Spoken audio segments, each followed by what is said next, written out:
Pemirsa, Anda kembali di Metro Pagi Prime Time. Selain keterlibatannya di skandal suap kasasi Nurul Tanur, pensiunan Mahkamah Agung Zarov Rika diduga kuat menjadi makelar sejumlah perkara. Terungkapnya kasus ini diharapkan dapat membongkar pihak lain yang terlibat dalam skandal akal-akalan putusan pengadilan.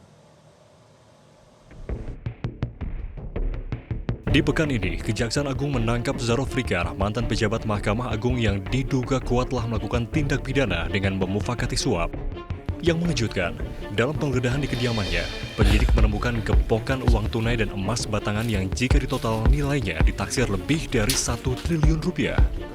Mantan pimpinan KPK, Saud Sitomorang menduga gepokan uang tunai dan emas yang ditimbun Zarov di kediamannya berkaitan erat dengan tindak pidana pencucian uang. Kan ini ada perdebatan sekarang, uang di dalam itu uang dari mana gitu. Orang malah ribut sekarang mulai ngomong soal TPPU. Ya kan, TPPU itu selalu orang masih debat lagi predicate crime-nya. Kalau itu bukan hasil crime, ya kan? Kalau bukan hasil crime nggak mau juga nyimpen di rumah. Itu kan salah satu placement, salah satu strategi dari pencucian uang. Melalui juru bicaranya, Mahkamah Agung menyatakan bahwa persidangan akan membuktikan dari mana sumber uang haram yang Zarov peroleh. Nah, apakah barang bukti nanti betul-betul ya toh? Betul-betul untuk itu atau nembak di atas kuda atau bagaimana? Karena faktanya itu kasasinya dikabulkan sesuai dengan tuntutan jaksa gitu loh. Nah, makanya kok ini kan kok ada tulisan di sana ya tentunya ya ditanyakan nanti ke yang mempunyai itu ya Mbak ya. Sementara itu, Ketua Komisi 3 DPR RI Habibur Rahman berpendapat pemeriksaan terhadap 3 hakim pengadilan negeri Surabaya yang terjaring dalam operasi tangkap tangan dapat mengungkap siapa sosok lain yang terlibat dalam skandal suap mantan pejabat MA Zarov Rika. Memang masih ada oknum-oknum di dalamnya, saya pikir Mahkamah Agung juga tidak akan tinggal diam.